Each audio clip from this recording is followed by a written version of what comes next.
नितिन गडकरी के द्वारा जनता दरबार का आयोजन। खामला स्थित जनसंपर्क कार्यालय में जन समस्या लेकर पहुंचे लोग, अपनी समस्याओं के निपटारे की आशा लेकर आए नागरिक, किसान, रोजगार व सड़क निर्माण आदि समस्याओं को सुलझाने की मांग। भारी बारिश में चली जनसभा, क्या जनसभा होगी सफल? क्या जनता की समस्याओं का होगा निपटारा?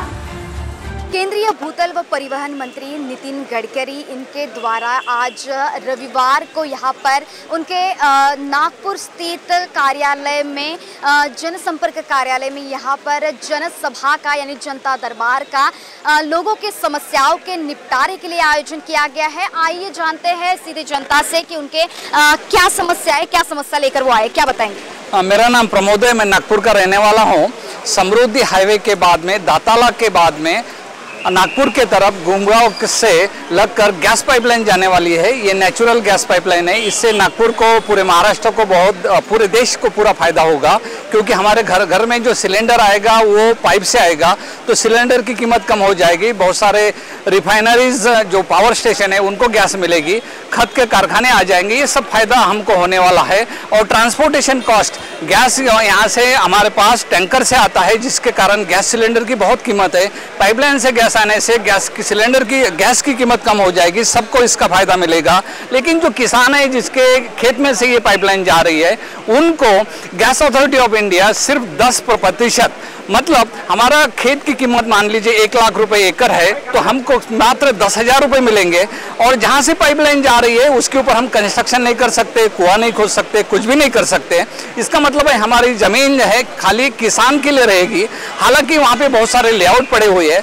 इसके विपरीत केरला सरकार ने इसी गैस पाइपलाइन के लिए, जिसका 2021 में प्राइम मिनिस्टर हमारे नरेंद्र मोदी जी, उन्होंने उसका उद्घाटन किया था, और केरला पाइपलाइन के लिए 10 गुना, मतलब 10 टाइम्स मुआवजा, कॉम्पेंसेशन, मुआवजा दिया गया है। इसके और विपरीत ऐसा हुआ है कि ये जो पाइपलाइन है थाने से लेकर आ रही है, ये समृद्धि हाईवे को टच है। तो जो MSRTC का जो ऑफिस है, उनको उन्होंने 500 करोड़ रुपए दिए। मतलब किसान को खाली कम पैसा मिल रहा है, बाकी सब लोग पैसे उनको मिल रहे हैं। और अभी उन्होंने कुछ उनके जो गैस रिलीफ स्टेशन है, उसके लिए उन्होंने किसान को 2.5 गुना मुआवजा दिया जमीन का। तो हम किसान भाई ये मांग रहे हैं, हमारी मांगे यही है कि हम चाहते हैं कि हमको भी 10 टाइम्स हमको मुआवजा मिलना चाहिए। ये हमको यदि मिले तो हमारा फायदा होगा, और हम खुशी से गैस पाइपलाइन डालने के लिए मदद करेंगे। हम यहाँ के जो कलेक्टर है श्री विपिन इटनकर, इनको जाके मिले। उन्होंने हमको बताया 11 तारीख को इसी महीने में कि उनके पास पावर नहीं है, आपको हम 10 गुना मुआवजा नहीं दे सकते, 10 टाइम्स नहीं दे सकते, खाली 10% आपको मिलेगा। ये हमारे ऊपर बहुत बड़ा अन्याय है। इस अन्याय की वाचा के लिए हम श्री नितिन गडकरी साहब को आके यहाँ पे मिलने वाले हैं। पिछले महीने इसी तारीख को हम उनको मिले थे, और उन्होंने हमको कलेक्टर को मिलने के लिए मिला था। लेकिन कलेक्टर को मिलने के बाद में हम बहुत नाराज हुए, तो हम नितिन जी से फिर से मिलने यहाँ आए हैं। बहुत धन्यवाद, थैंक यू। आपकी मुलाकात अभी हुई? अभी हमारे पिछले महीने उनसे मुलाकात हुई थी, और उस मुलाकात में हमको नितिन साहब ने बहुत मदद की। उनके ऑफिस से लेटर आया, हमको फ़ोन किया, उन्होंने लेटर दिया कलेक्टर को। लेकिन ये जो उनके पास से जो पेपर जाता है आगे, उस पेपर की कोई वैल्यू नहीं रहती है, किसी के पास नहीं रहती है। फिर वो लेटर फिर से वापस हो जाता है या जम करता है। तो सर तो जनता दरबार ले रहे, लेकिन ये इफेक्टिव कितना है, इसका फायदा कितना है, वो भी सर ने देखना चाहिए। ये हमारी उनसे विनती है। अभी क्या आशा है आपकी समस्या के निपटारे संबंधी? हम आशावादी लोग हैं, हम कभी निराशा नहीं रखते हैं। तो हमको ऐसा लगता है कि इससे हमारे प्रॉब्लम को वाचा फूटेगी, और सर हमारे ये प्रॉब्लम दिल्ली तक लेके जाएंगे। वैसे हमने प्राइम मिनिस्टर साहब को मेल भी भेजी है, लेटर भी भेजा है। यदि वो दिल्ली को जाके प्राइम मिनिस्टर से बात करते हैं तो इस प्रॉब्लम का सॉल्व हो सकता है, इसका उत्तर मिल सकता है। और हमारे नितिन गडकरी जी यदि CM साहब को या DCM साहब को, जो देवेंद्र जी फडणवीस है, उनको जाके हमारा प्रॉब्लम यदि बताते हैं तो हमारी प्रॉब्लम सुलझा सकती है, ऐसा हमको लगता है। आपको जनसभा का इस क्या लाभ हुआ है? क्या जनसभा का लाभ ऐसा हुआ कि समृद्धि हाईवे से जो रोड गया हुआ है, वहाँ लोगों को 5% पैसा मिला हुआ है। और हमें हमारी ज़मीन जहाँ 3 मीटर जगह लग रही है, gas pipe, India gas pipe line, वो 20 मीटर ज़मीन मांग रही है हमसे। और आज ज़मीन के रेट वहाँ पर 1 से 1.25 करोड़ रुपए रेट है। उसके अगेंस्ट में हमको सिर्फ 10% पैसा देने को तैयार है वो। ये हमको एग्री नहीं है। हम कलेक्टर से मिले, कलेक्टर ने हमको रिस्पांस नहीं दिया और हमें बोले कि आपको 10% दिया जाएगा। क्या आशा लग रही है यहाँ पर जनसभा के दौरान आप? जी, हमको लग रहा है जनसभा के लिए कि नितिन जी गडकरी साहब वो कुछ सोल्यूशन निकालेंगे हमारे शेतकरी भाइयों का। आपको बता दें कि भारी बारिश नागपुर में जारी है, फिर भी इस दौरान भी यहाँ पर अपने समस्याओं को लेकर एक आशा लेकर काफी लोग यहाँ पर कार्यालय में उपस्थित हुए हैं और अपनी जन समस्या लेकर आए हैं। और भी कुछ लोग हैं हमारे साथ है। क्या समस्या आप? मेरा नाम निखिल पद्माकर पोपोस है। मैं कलम्बी का रहने वाला हूँ और मैं एक पाँव से दिव्यांग हूँ, अपंग हूँ और मुझे कोई भी कंपनी में रोजगार नहीं देते हैं। कहते हैं कि तुम्हारे लिए रोजगार नहीं। मैं गडकरी साहब से यही कहना चाहता हूँ कि मुझे जल्द से जल्द रोजगार दे दिया जाए, क्योंकि मेरे घर की परिस्थिति जो है गरीब है और मेरे पिताजी का अभी एक्सीडेंट हुआ है, तो उनके वजह से अभी मेरे को नौकरी की ज़रूरत है, इसलिए मैं यहाँ पे आया हूँ। क्या लगता है आपको, आपकी समस्या का क्या निपटारा हो पाएगा? मैंने पिछले महीने गडकरी साहब को एक निवेदन दिया था और अभी दूसरी बार उधर का कुछ आया नहीं मेरे को निपटारा, तो दूसरा अभी मैंने निवेदन दिया है। अभी गडकरी साहब से भेंट करने के बाद मैं अभी उनको निवेदन दूंगा, पता चलता है क्या होता है। आज के जनसभा के दौरान आपको क्या आशा है कि क्या आपकी समस्याओं को सुलझा लिया जाए? मेरे को ऐसा लगता है कि आज के जनसंपर्क कार्यालय में मेरा निवेदन होना चाहिए, ऐसी मेरी आशा। और भी कुछ लोग हमारे साथ हैं, उनसे जानेंगे आपकी क्या समस्या लेकर आए हैं। मैं आनंद मंड पे, मैं सुगत नगर का रहवासी हूँ। हमारे लेआउट में डामरीकरण रोड नहीं है, रोड की बहुत हालत खस्ता है। वहाँ के स्थानिक नगर सेवक को हमने बहुत बार अर्ज दिए है, ज्ञापन दिए है, तब भी वहाँ के स्थानिक नगर सेवक ने ध्यान नहीं दिया। इसलिए आज हमें गडकरी साहब के जनता दरबार में आना पड़ा।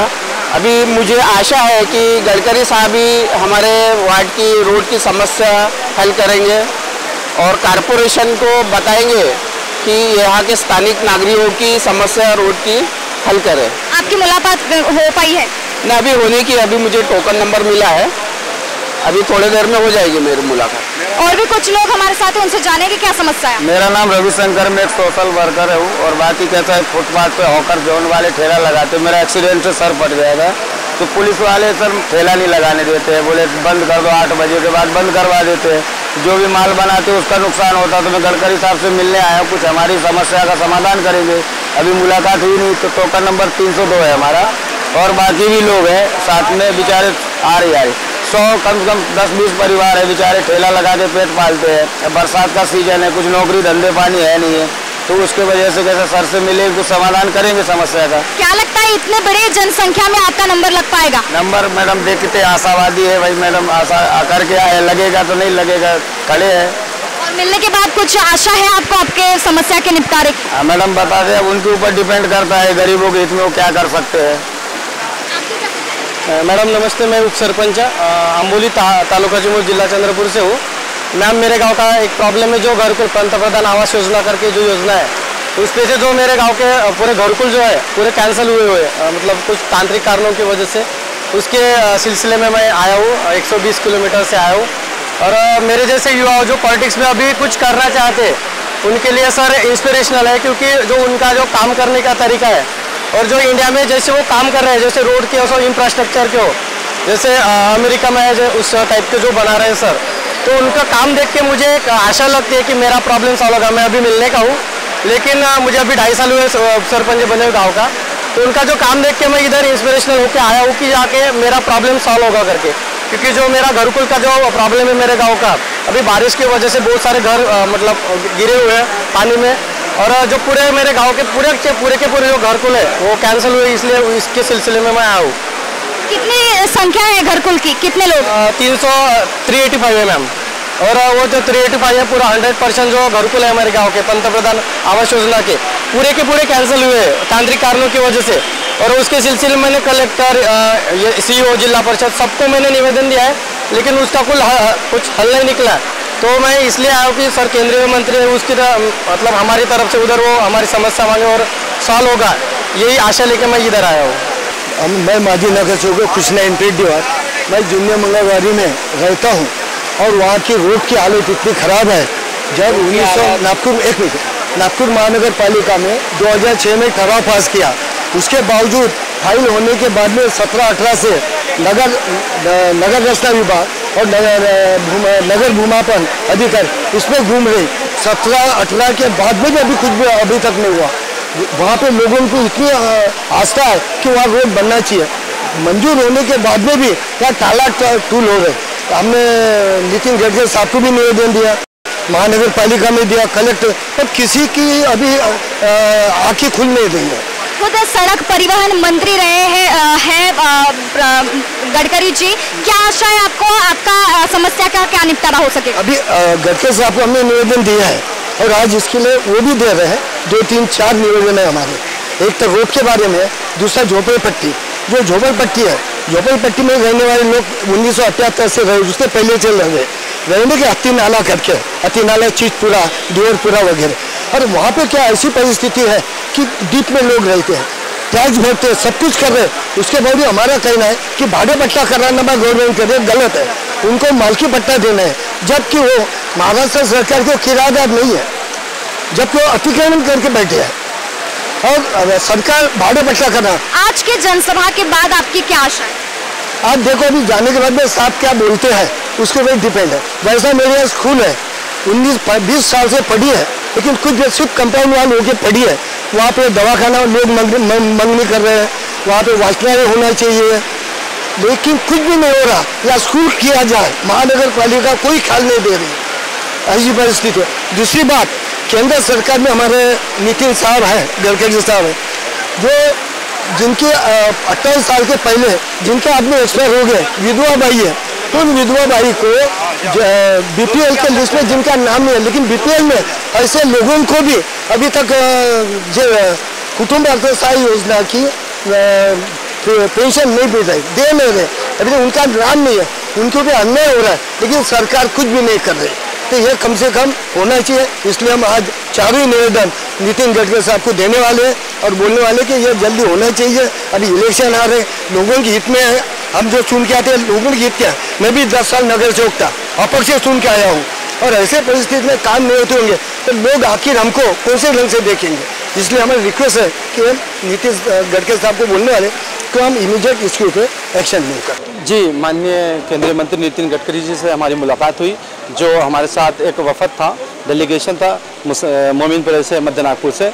उन्होंने जो ब्रिज कड़वी चौक से लेकर गोलीबार चौक तक जा रहा था, उस ब्रिज के संबंधित कुछ तकनीकी समस्याएं थी, जहां से जो ब्रिज मोमिनपुरा चौक से जब लैंड कर रहा है, नीचे जब ढलान पे आ रहा है, उड़ान पुल फ्लाईओवर जब ढलान पर आ रहा है, तो ऐसे अहम जो रास्ते हैं, जैसे कब्रिस्तान रोड है, आगे कब्रिस्तान के अलावा वहाँ पर स्पोर्ट्स ग्राउंड है, हेल्थ है, हॉस्पिटल है, स्कूल है महानगर पालिका की, जूनियर कॉलेज है, मदीदिया गर्ल्स जूनियर कॉलेज है, गर्ल्स स्कूल है, मंदिर है, 4 मस्जिदें हैं।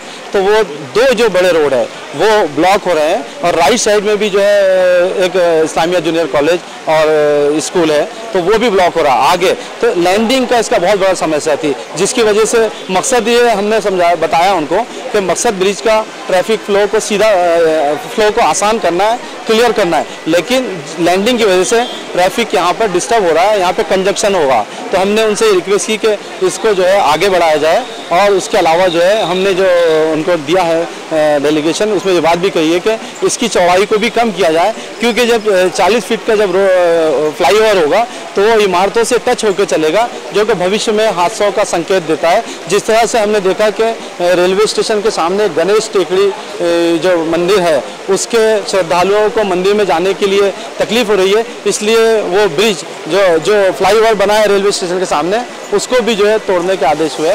तो ये गलती दोबारा जो है इस फ्लाईओवर के द्वारा जो है ना दोहराई जाए, ये हमने अपनी बात रखी है।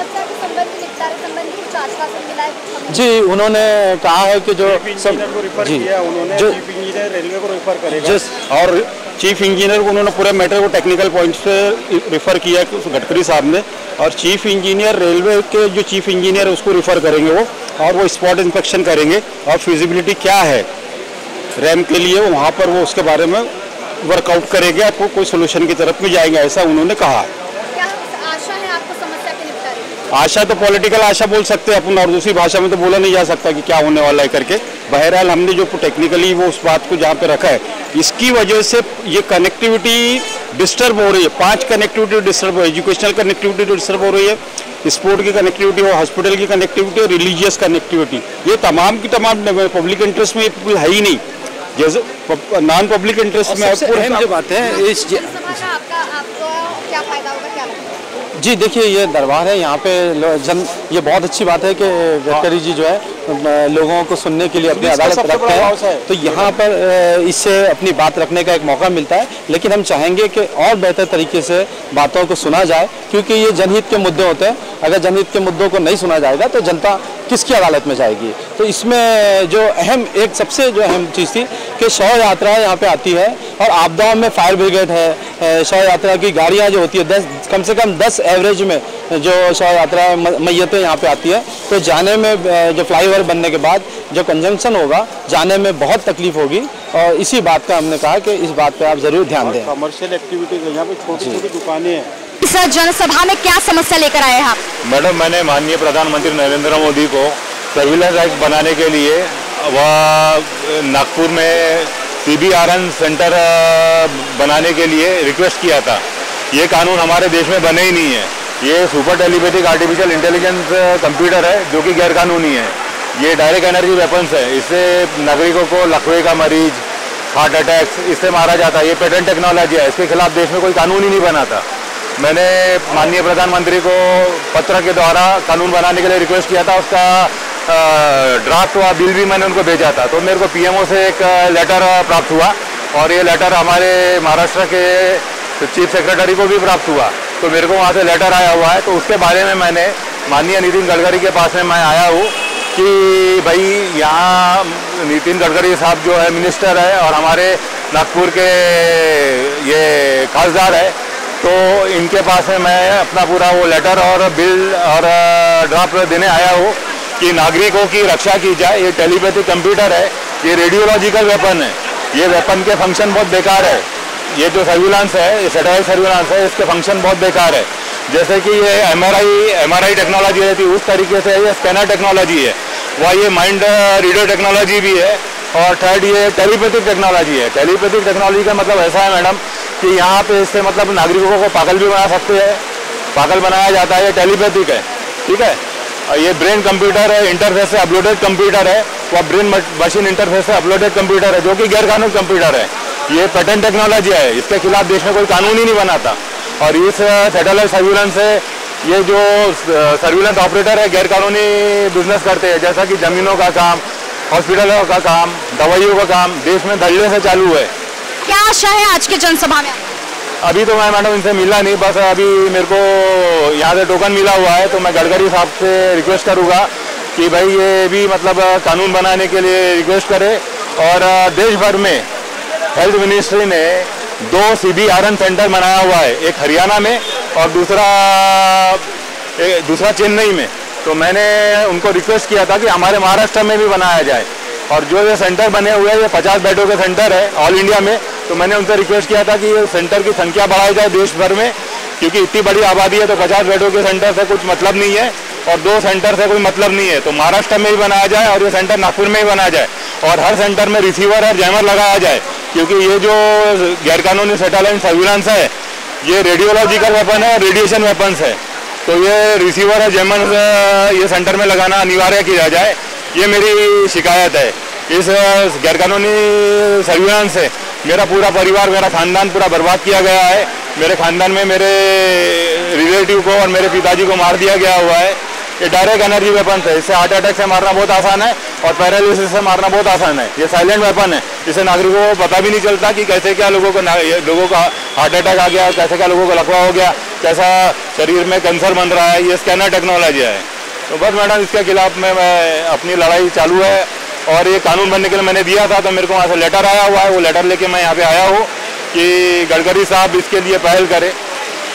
ठीक है, थैंक यू मैडम। तो नागपुर में जारी भारी बारिश के बीच आप देख सकते हैं कि मेरे पीछे आप देख सकते हैं कि कतार लगी हुई है, लोगों को टोकन मिले हुए हैं और अपनी अपनी बारी आने का लोग इंतजार कर रहे हैं। अपनी जन समस्याएं लेकर आए हैं, काफी विभिन्न समस्याएं लेकर आए हैं। कोई किसानों के मुद्दे पर, कोई रोजगार के मुद्दे पर, कोई सड़क निर्माण के मुद्दे पर कोई समस्या लेकर आए हैं और आशा यही लेकर आए हैं काफी लोग कि उनका नंबर आए, उनका इस जनसभा के दौरान मंत्री नितिन गडकरी के साथ मुलाकात हो जाए और उनकी जन समस्या सुनी जाए और उनका समस्या का भी निपटारा उनके हाथों किया जाए। महाराष्ट्र टीवी 24 के लिए कैमरा पर्सन अमोल तुमसर के साथ आंचल Lokhande, Nagpur.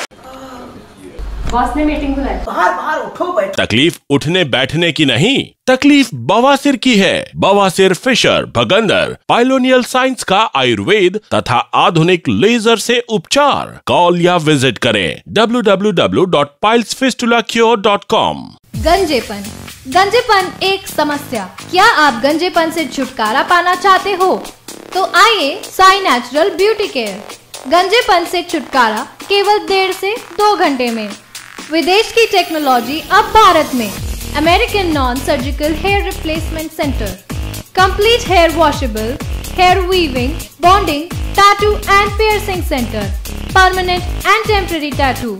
Sai natural beauty care, mister Vinod Jamdade, 9552333129 and 9226210293. Our branch, shop number 114, Sadode Plaza, near Podareshwar Ram Mandir, CA Road, Nagpur, and Hari Archana Complex, block number 49, Oudkhana Road, Medical Square, Nagpur.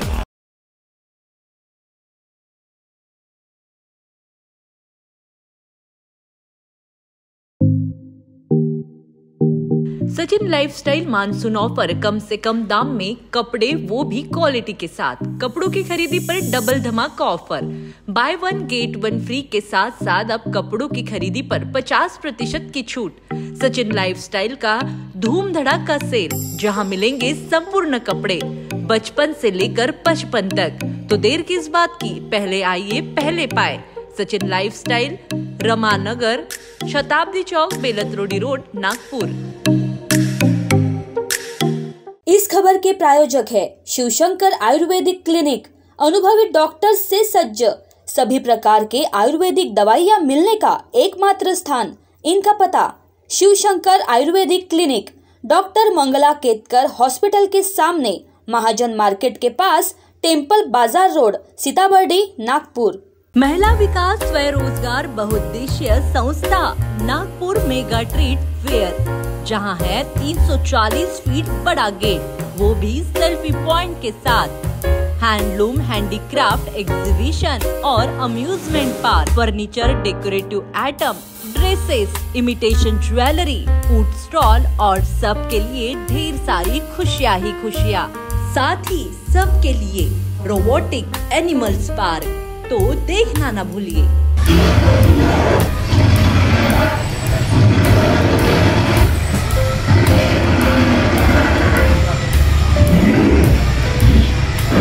पहुंच जाइए अपने बच्चे और परिवार के साथ।